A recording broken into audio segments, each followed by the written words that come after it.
سامعین محترم، جناب رحمت للعالمین، خاتم الانبیاء، خاتم المرسلین، جناب محمد مصطفیٰ صلی اللہ علیہ وآلہ وسلم،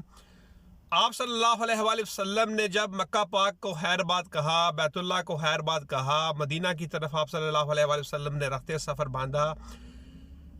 تو مکہ سے مدینہ کی طرف ایک وادی آتی ہے، وادی غدیر خم۔ آپ صلی اللہ علیہ وآلہ وسلم نے صحابہ کرام کے ساتھ وہاں پر پڑاؤ کیا۔ 18 ذی الحج کا دن تھا۔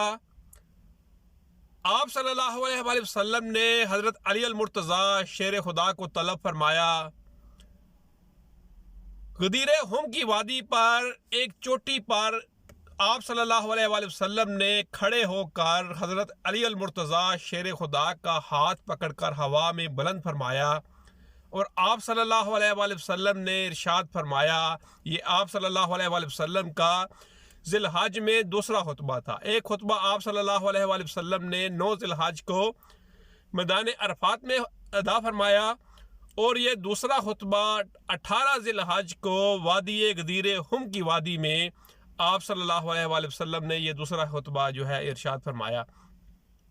تو آپ صلی اللہ علیہ وآلہ وسلم نے حضرت علی المرتضیٰ کا ہوا میں ایسے ہاتھ بلند کیا اور فرمایا، من کنت مولاہ فعلی مولاہ، کہ یعنی میں جس کا مولا ہوں علی اس کے مولا ہے۔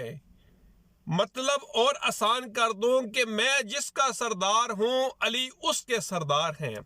تو سامعین محترم، اسی سارے خطبے کو ایک شعر میں بند کرنے لگا ہوں، انشاءاللہ آپ آسانی سے سمجھ جائیں گے اس کا سارا لب لباب،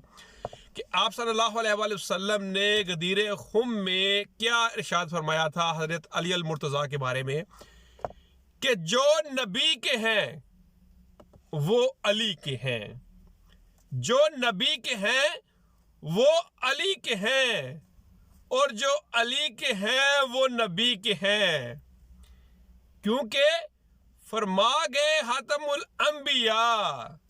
علی ہم سے ہیں ہم علی سے ہیں، علی ہم سے ہیں ہم علی سے ہیں۔